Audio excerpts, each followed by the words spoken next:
Hello, hello. How are you all out there? Thank you all for joining us again. Welcome to Latinx YC, where we discuss all the good things, the bad, and the ugly of U.S. politics from a Latino, Latina, and Latinx perspective.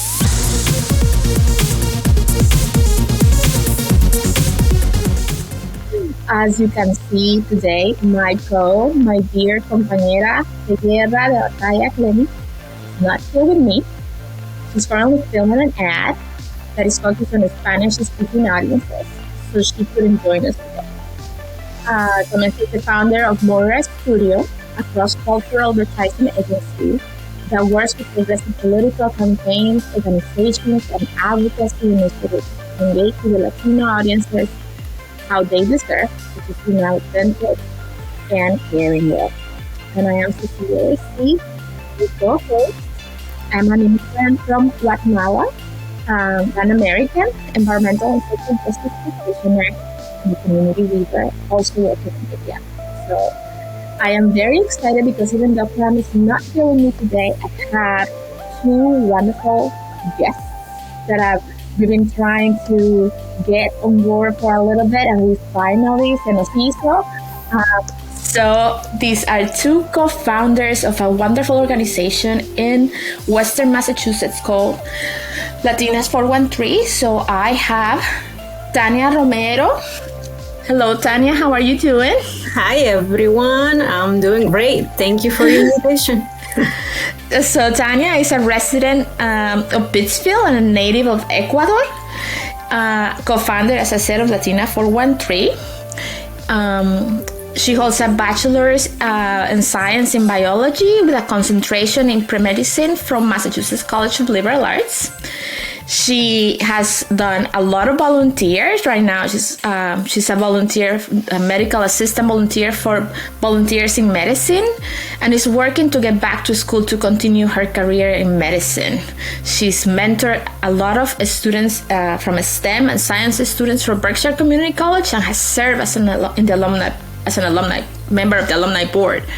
And currently she works as a quality assurance specialist. So once again, thank you, Tannya. And our next guest is also a co-founder of Latina 413, Catheryn Chacón. Catheryn is born in Colombia, settled in Lee. When she was about 15 years old, came along with her parents and sister. She is also an alum of Berkshire Community College, holds a bachelor's and a master's degree in accounting from the University of Massachusetts. And you're probably all wondering, hi, Catheryn, how are you doing? Hi, everybody. Thanks for the invitation. Yes, and we wanted to connect with Catheryn and with Tannya because they are doing a lot of wonderful work with Latina, with women or femme-identifying folks in the Berkshires. And Latina 413 is a non-profit organization dedicated to gaining the collective power of the Latinx community and expanding their social and economic capital across Berkshire County. So thank you both very much for joining us. They're here today to talk with me about obviously what we have been talking, which is the midterm elections, but because they do such an engaging work with communities and with immigrant communities, we wanted to talk with them about what was their thoughts, their insight on whether all immigrants, whether they can vote or not, should participate civically. How could they organize? How could they get involved if they can vote and if they cannot vote? So I'm going to give us just a quick couple of pointers before I let them both come and talk and share with us their great insight. But we know that we have 62 million the Hispanic population, by the way the census identifies it in the United States as of 2020. From those 62 million, it's expected that 35 million will be eligible to vote this November. And only 40% of them has showed up to vote. So they expect about 40 million Latinos to vote. And from those 14 million, there is about 2 million who have become new voters, young voters, turned 18 since 2020. So from those 14, you have a lot of young voters, probably in the same age gap, like between 18 and 29 years old, that you both find yourselves. So, but I give you these numbers because there is a lot of us here. We're the second largest, ethnic minority group in the United States, and only 14 of us are showing up to elections. And even if almost half of those 62 million are eligible to vote, that doesn't mean that the other people don't have a status that would eventually allow them to vote. So I want to open the floor to ask your initial, your thoughts, your opinion about how has it been for both of you as members of the immigrant community, leaders of your community, a community that is pretty white, rural. So tell me a little bit of how your experience has been. How did you decide to become engaged in civic participation, organizing participation? Wow. Okay, I can go. Tannya. I think there's a lot to cover. But I think from my side, I became involved because I think I would have never been involved if it didn't really came across different issues in my family, my community. But I think we made that decision once it hits home. We're like, okay, we have a voice, we have to do something, we have to get involved. And I think no matter what the status of you, if you're a citizen or not, in a way, I think we're all involved in the making of the country, the nation, our communities, and all those decisions that are being done in Washington, D.C. and in a way or another affects us. So I think no matter what, we should participate, we should get to know the community and be involved because it's affecting. And we saw, the last 4 years, what happened. So it's just a wake-up call for everybody. Right. I agree with Tannya. I would say for me, when I arrived to this country, the system is very different, right? So it's getting adjusted. The first time that I saw how the system works here in the United States was when I took a class in high school. So I came here ninth grade. And that's when I saw a little bit of what it is, and I saw how complex it was, and I was like, wow, it's very complex, and it's many layers of having a president or having a senator's house, everything. And from there I was like, it scared me a little bit. I'm like, I'm not even gonna touch this. Then I go through school, I go through the systems, I go through, I go to Boston to learn a little bit more. And there is a program there called Amplify Latinx. Then I started to hear more a little bit about getting involved. Then I come back here to the Berkshires recently in 2020, the pandemic hit. And then I see how important it is to voice your concerns, how important it is to represent your culture, how important it is to be on the table, to change things. And I'm not a citizen. I'm actually a DACA recipient. So this hits very close to my heart because while I'm a taxpayer, I work while I live here for more than 16 years. I cannot participate in voting for who I want as a representative.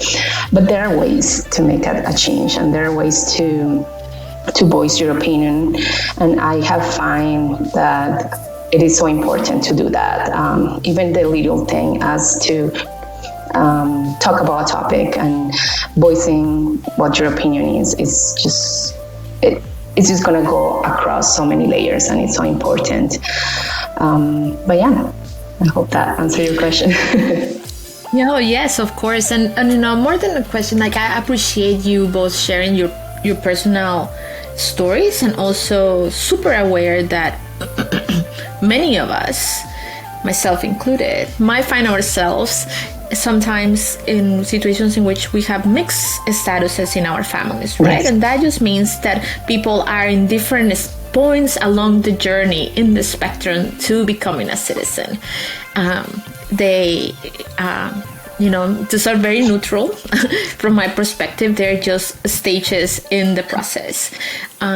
Very few people understand the immigration process, and that is a political process. So from your experience, do you think that has it been your experience that other members of your community, your friends in high school, other Latinos who have been born in the United States, are as interested in civic participation as you might find yourself at this stage in your life?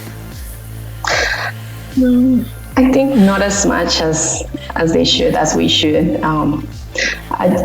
I just see that if something is not directly affecting you, a lot of times you don't take action. So a lot of like these immigrant issues, or a lot of these issues that only affect the immigrant community, are not seen in the other side of the spectrum, right? Like a lot of people that I went to school with, or people that were born here, they don't understand that it's a privilege to have a license and drive here in Massachusetts, or little things like that affect your daily life. Yeah. What I can say is, so I'm able to vote, and when I had the privilege, I just didn't get involved in any civic anything. But eventually, I saw what was happening around me, and I started going to like these different meetings that they were doing, just getting to know our representatives, like listening to what they were offering, what they want to work for our community. So I kind of got involved a little more in the, from that side. And back in Ecuador, it was kind of the law, like you had to go and vote. Like if you had to do any paperwork, you were supposed to go. So I kind of like it here in the US, like it was flexible. If you want, you can go and vote. It wasn't like something that you had to go and do it. So I kind of I think took it that way when I just started. But as I started learning, I saw like different issues, things that were happening, people that were having a hard time. And just like the whole government was just a whole, I think, it was chaotic. So I became more involved, and I was like, okay, this is something that, I'm part of the community, and in a way it affects the government. So if we don't communicate those needs, if we don't communicate what we want to see changes, it's not going to happen. So I started voicing that and talking with friends. We'll get together in coffee and just talk about it. Hey, what do you think? Just little things like that, I think, made us more aware and more involved, to be more active that way. Right. And I think it takes time, right? It depends on when you arrive to the United States, right? If you arrive here as a kid, you get a chance to learn the systems, you get a chance to see a little bit more before you get to vote. If you come here when you're older, you're still so involved in the politics of your own country that even if you're here for 16, 20 years, even if you're more interested in what's happening back home than in what's happening here. And a lot of times I hear people talking about this president and that president and how this president in Colombia or Ecuador or Mexico or whatever, they're doing so great things. And then I'm like, but how involved are you in the elections here? How involved are you? How much do you know about what's happening in where you have been living for the past decade? And a lot of people are like, oh, I don't know. I don't really know much about it. They are unsure of what's happening here, but it affects them directly. And I know that we all have family back home, but we should be taking a look at what's happening where you live. And yeah, Tannya, just remind me of that, because I hear that all the time, and it just makes me laugh. And I mean, like right now, the huge deal is like, question 4, and that's something that I saw that happen with my mom when she arrived here. She was undocumented, and she just wasn't able to drive a car. She could, but she decided not to, because they were like, oh, they're gonna deport you, or you're gonna go to jail, all those things. And she was like, I'm not doing that. Like, I'll walk home. During winter times, I saw her walking home, walking to work. It was just like just seeing that. And I don't know why Massachusetts doesn't open that up for everybody. And I see like so many friends that come from other countries, like with a visa, or refugees, and somehow they have that accessibility. They can do it. They make it happen for them. And yeah, it just breaks my heart. So I hope, we're trying to create awareness that Massachusetts also needs to, learn about their community, the people that are living here, and are in a way helping boost the economy.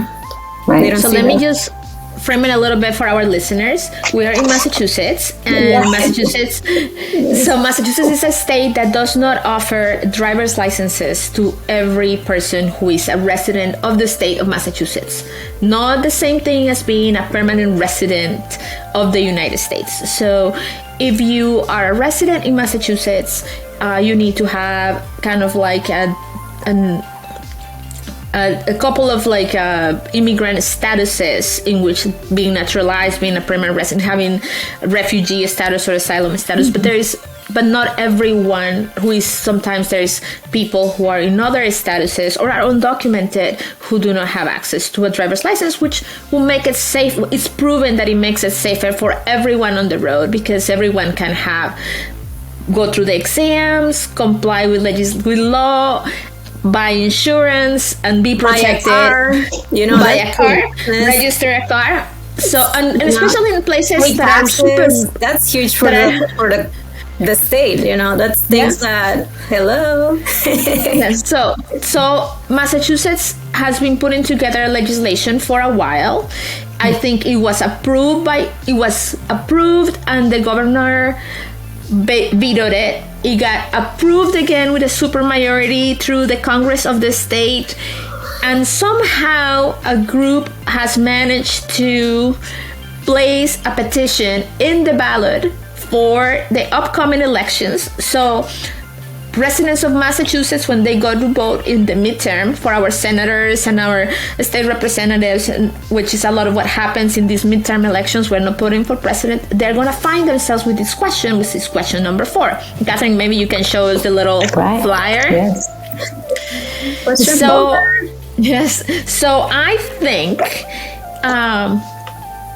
I found this when I heard that it was going to be placed. When I saw a sample a couple of months ago of what I was going to find in my ballot, it only had 3 questions.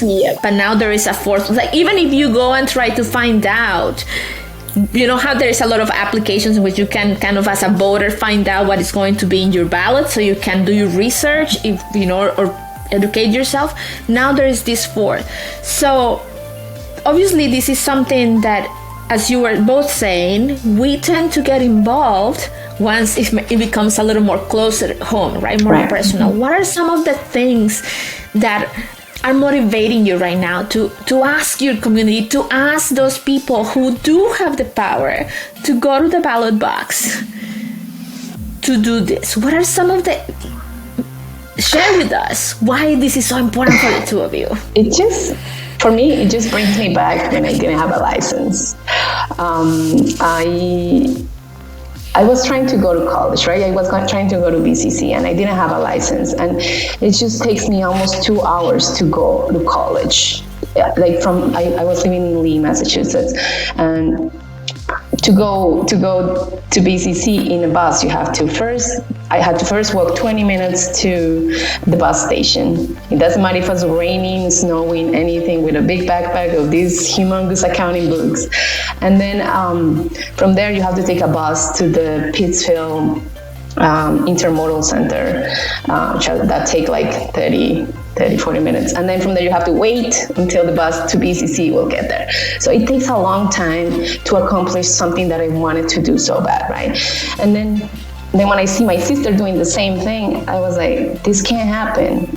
Let's go together. So I'm risking being pulled up by a police asking me about all this, and it's just a risk that it's not worth it for the people that are living here, that are trying to move ahead, that are trying to do their best, that don't want to break any laws. They don't want to break any laws. They want to take their kids to school. They want to go to their medical appointments. And we're living in Berkshire County. The bus here is not good. When I was living in Boston, okay, you don't really need a car there, but here you need a car to go grocery shopping, to do the basic stuff that a human being needs to do.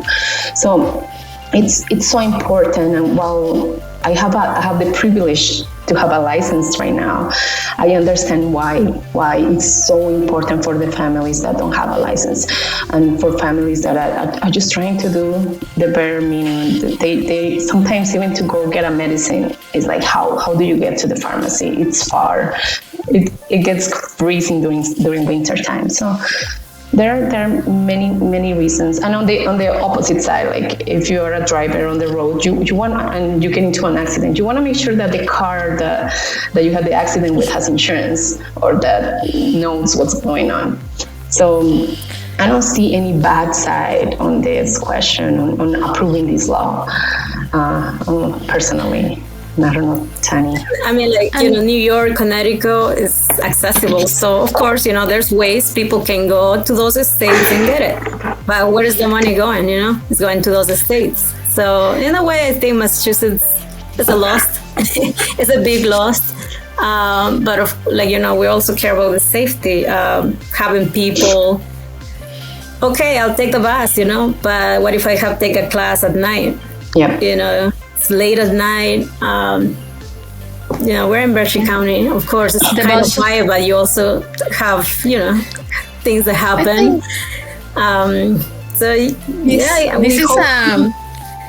This is an issue that really melts into what it means to have access to justice, to public transportation that is reliable, right? Yes. We want our workers and our employees. What does that mean? And also, Berkshire County, for those who are not familiar with Massachusetts, is the largest county on the state. It covers from Vermont to Connecticut and New York.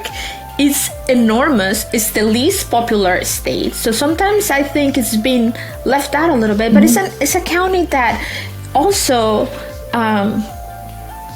so the citizens of Berkshire County, or the citizens of any rural area, deserve the same services as someone in the city. Obviously, people in the city may have more access to buses or the T or public transportation, but this is still not always reliable. And in traffic, the bus might not always run on time, right? So if you are stuck on you're bleeding into people trying to make sure they can have a life in which they can provide for their families, they can cover their basic needs. And also, so these are great examples of what voting means, right? I think sometimes, and correct me if you think I'm just talking out of the wazoo, I think politics in our own country sometimes tend to have very different colors, and people find that politics are dirty. Yes. And Clem and I have a lot of time talked about this, and we say politicians are dirty, and we forget that politicians are public servants, that they are here to serve us, to represent us. So even when we send a representative, and that's what they are called here, a representative to the state senate, we expect that we will have access to them back in their districts, but also that they will hear what the needs of the population that they serve are. Right. And I think that Berkshire County has had senators that have fought really hard for these legislation to pass, and it has passed the Senate. What do we need as citizens? What is like basic examples of what we say to our communities? This is just a very simple example, very tangible, very important to the both of you. But what are some of the ideas that you think have worked to mobilize people? Because do you feel that politicians are thinking of you? Are they reaching out to the community? Do you think that advocacy groups are what is it that what is the break in communication? Why is not transmitted how urgent these needs are? This is just a simple example, like this is a concrete example. I think a lot of people, like, in a way that if they came in to this country and somehow we have family that are undocumented or not, we kind of close our doors without being afraid that, they may do something to them. Like, I shouldn't open up. I shouldn't talk with people about it. And I think that may be a fear that's being created in our families. Because I remember with my mom, it used to be like, even going to college, it's like, don't tell them. Like, if they ask you, just say, I don't know. Things like that. And I think just trying to be involved in all this politics. I feel like I've never been reached out by any advocacy group. I think when I was at BCC, there was a group, but I had no idea. Mm-hmm. I kind of had to go on my own to find out, okay, who are my representatives? What do they stand for? Just to find out, okay, do I want to vote for them? And so learn more about it. And I think maybe that's something we as citizens of this community have the access to reach out to those representatives and question them. Mm-hmm. Do you really stand for us? Do you represent us? And how are you representing us? I think those are questions that need to be addressed and things that need to be conversations that need to happen, and I don't think all of us have opened up to do that. Mm-hmm. I agree with Tannya. It has to do with the individual.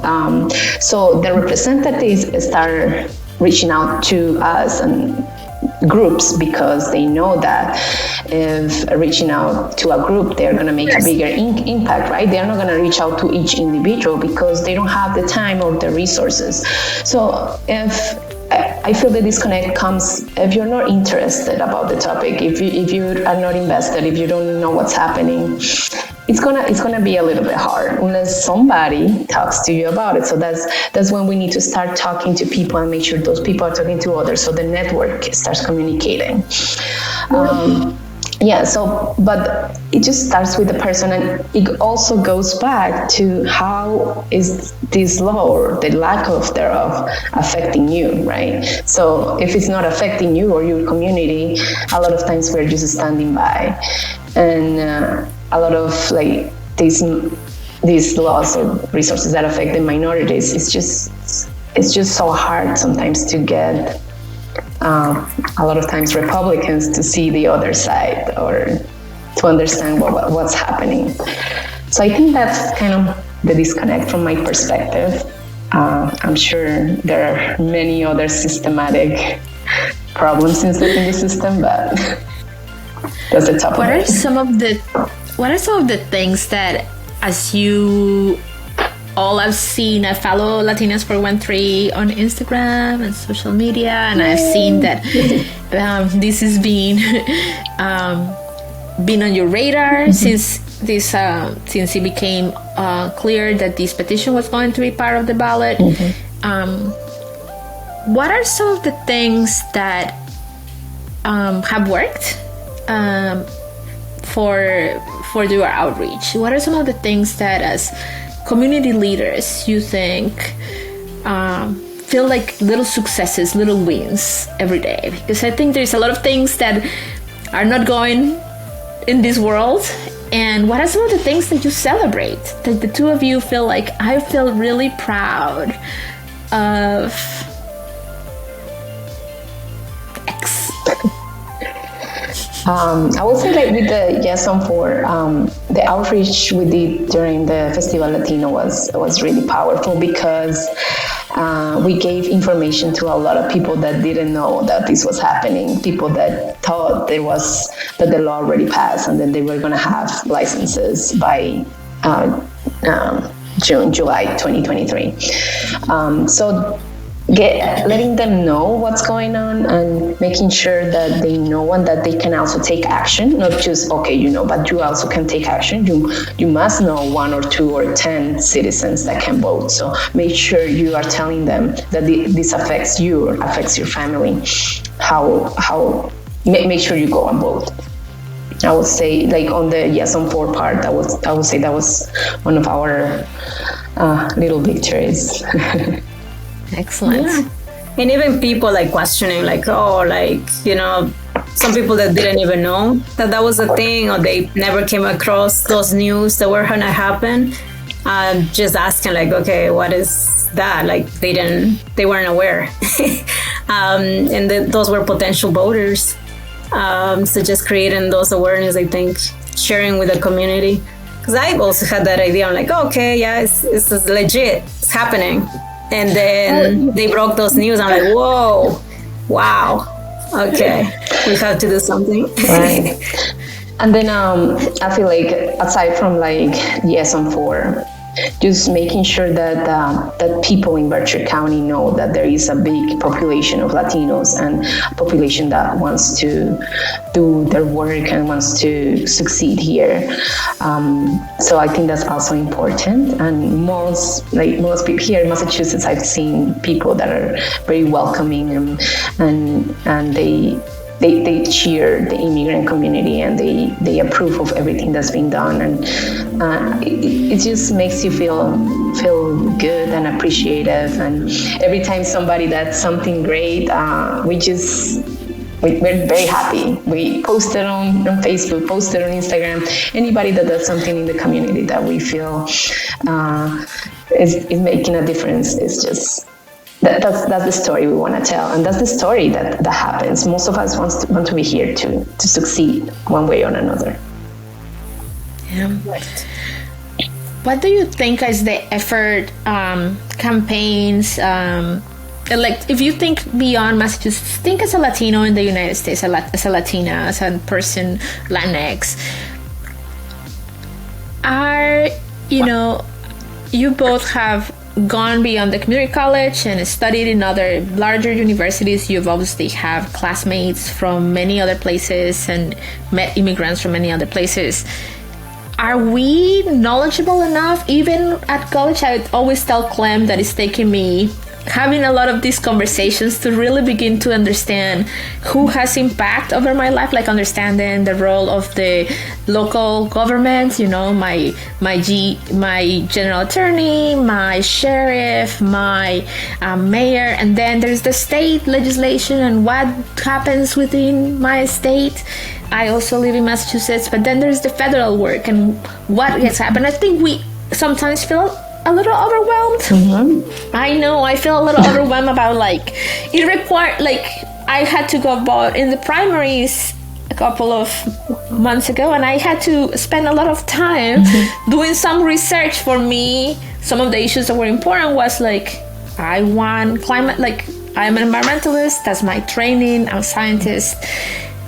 I stress a lot about what is happening with this world. It scares me. I feel like we have little time. And so what are some of the issues that you find yourself in your conversations with friends, with colleagues, with community that are important for Latinas, for women?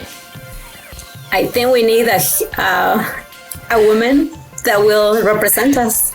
Maybe a Latina woman seated in there, yeah, she speaks my language. That would be huge. But I think touching in what you mentioned about colleges, I was at UMass for a year, and I did see they're more diverse and they were more open to provide more information on politics. than like I was at MCLA, BCC. I didn't see that much. I don't know if it was because a lot of students weren't like involved with the politics like that way, but I did saw at UMass, like the bigger colleges, they seem to promote more, are more open to those conversations. Right. I think, like, for example, BCC is a more non-traditional college, so a lot of people have their jobs and stuff like that. And I did also see same very similar perspective. At UMass, you will see a lot of people, a lot of groups riling up for all of this, a little bit more. Maybe you will see a little bit more because you will have more exposure there. But I will say, like, some of the topics that are important for Latinos are, or for Latinas, I would say, like reproductive rights. I think that's one of the ones that are so important. Also, Latinos are opening so many businesses, so we also want to take a look on the other side. We want to open that door to the businesses and using the same rules that the rich are playing the game with. So also that's something important that a lot of Latinos are getting into it right now. And it's so important how to open a business, how to get all these deductions that the rich are getting and we are not. What else? Environmental is so important as well. You might think maybe the older generation might not be as I don't know, like as involved in this, but their kids are making the older generation take a look at what's happening. Like why are you doing this way? Why aren't you doing that? How this is affecting the environment? And yeah, it makes you think. Sometimes I see my nieces and they bring stuff from school and they're also teaching you, right? Yeah, and that's our job. The younger generation see things in a different way, and we also have to open our eyes because that's the word we're giving them. That's also so important. So, and as we get into our last minutes in our conversations, just thinking about some of the myths and things that sometimes are spread through media. And I think that Latinos and the Latino community, especially those who are subjected to a lot of disinformation and misinformation, I think that one of the big issues that has come up with, like, giving undocumented or people with different immigrant statuses and access to a license, for example, is this idea that they will go and commit voter fraud.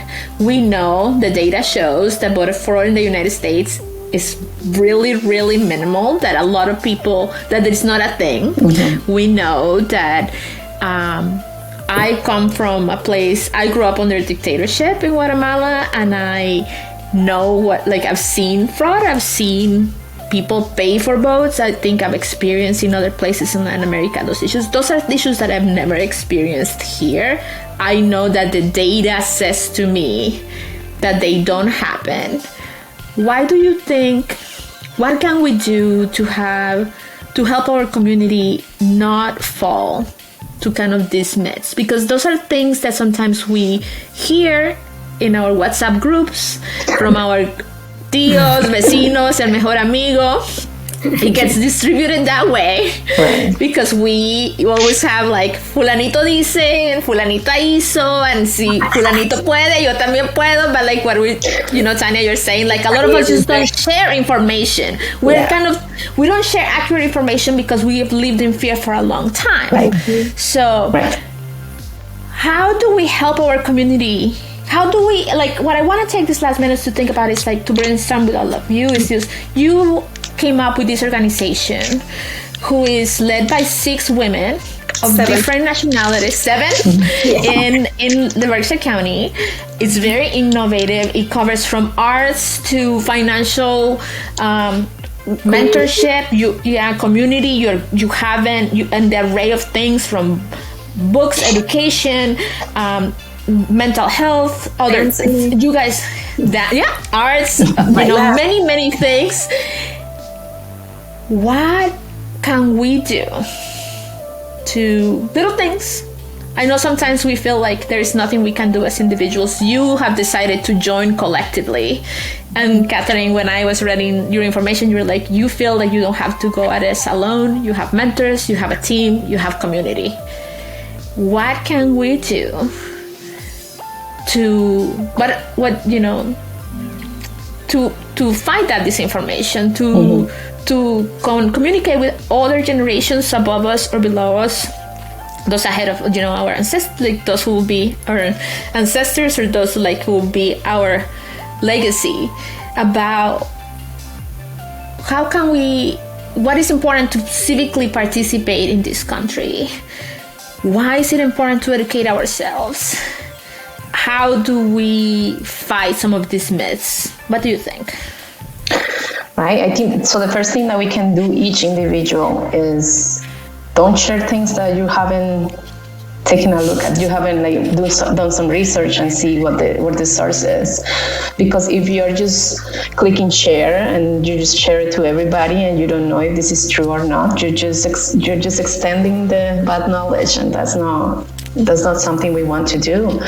What we do a lot in our Latinos 413 group is, if we see something that's in English that affects the community, we translate it and make sure that it's a known fact for the Latino community that doesn't speak English. And sometimes we also have a WhatsApp group, and we've seen some bad information. So we sometimes, one of the 7 of us were like, "Oh, this is not true.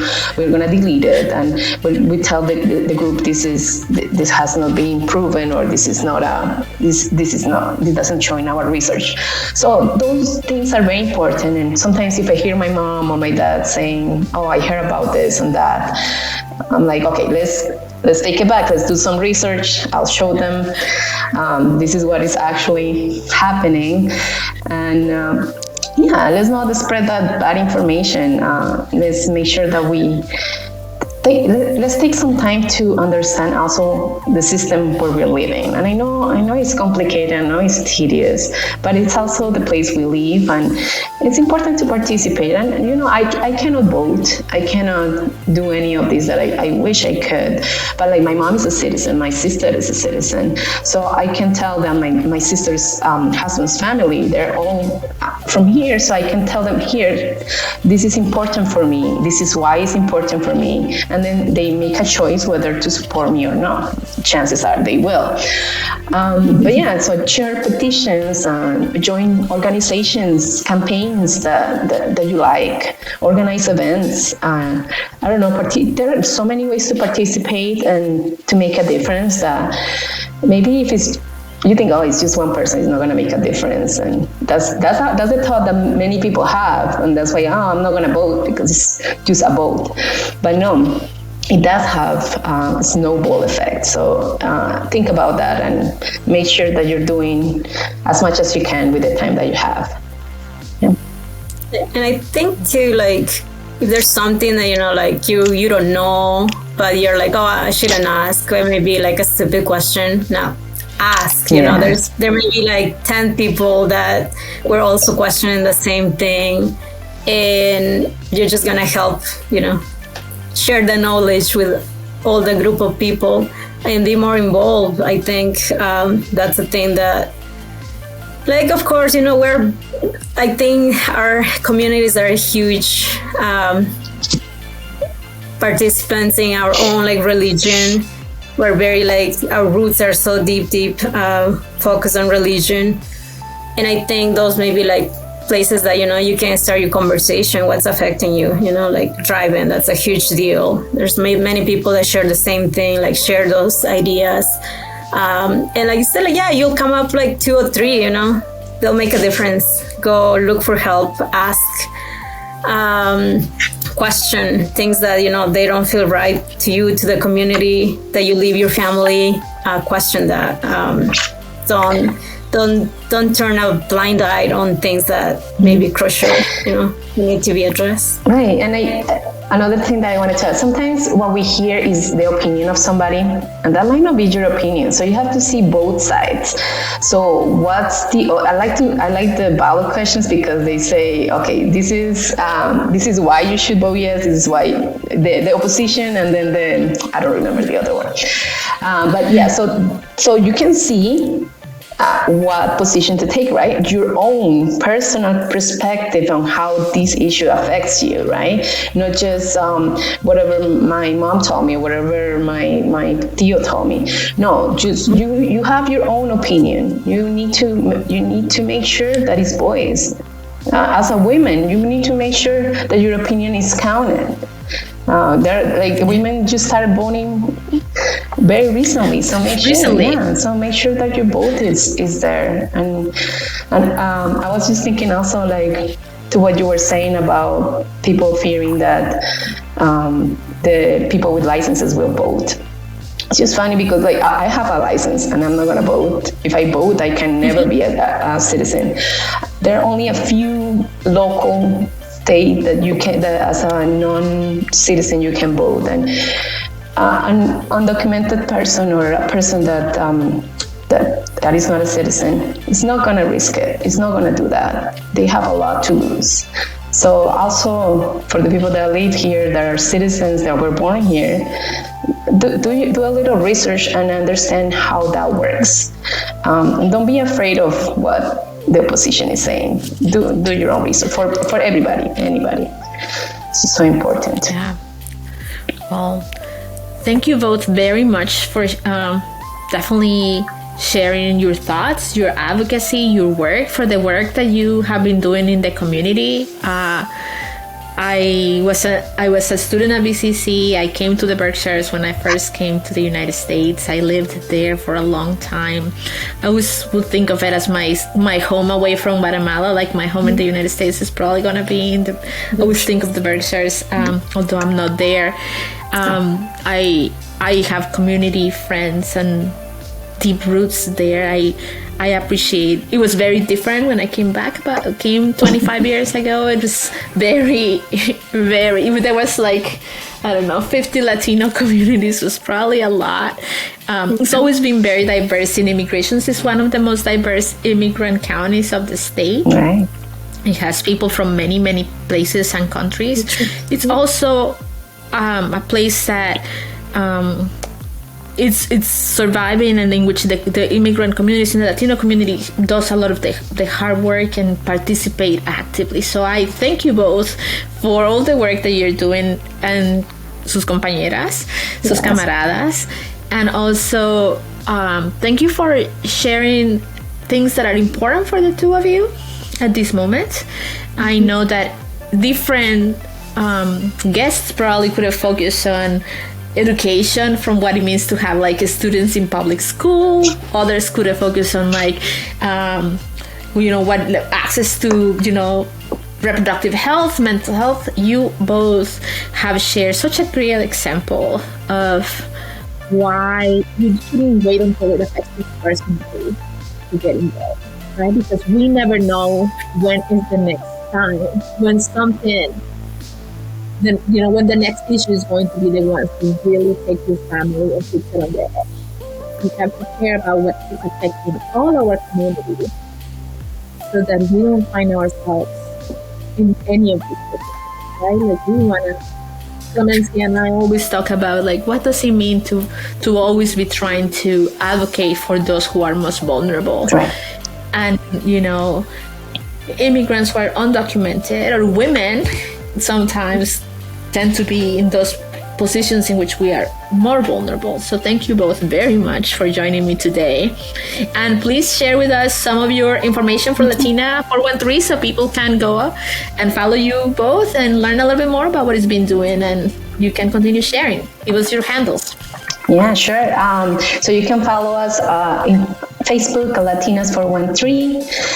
You can just look for us, no space, Latinas 413. Same thing in Instagram. we have a lot of posts in the community. We have a lot of very interesting information as well. We've been doing a lot with arts, a lot with the community, some financial information there as well, and giving you resources on the community. And a lot of the times we translate it in Spanish, and we also have some information in English. If you want to promote your business too, we're welcoming. Yes. Send that information to us so we can share with the community, and they can go visit, support you on your business. Yeah, and our focus is women. We know the women's lead their family, so it's always family driven, and everybody's welcome, and your opinion is always welcome. Thank you. Thank you both very much. And for the Latinx YC, you can follow us. You can always email Clem at Clemencia at Latinx1cpod.com, and you can follow us on Instagram, Twitter, and TikTok, which I don't have, only one of them, but Latinx YC Pod. And please send us your questions if there are topics out there that you would want us to have guests or to cover in the podcast. We would love to hear from you. Leave us a review, share it with your friends. And queridas, muchísimas gracias nuevamente por acompañarme. Ha sido un placer. Muchísimas gracias por el trabajo que hacen. Gracias, Cecilia. La próxima en español. Sí, claro que sí. Feliz tarde. Chao, everyone. Bye.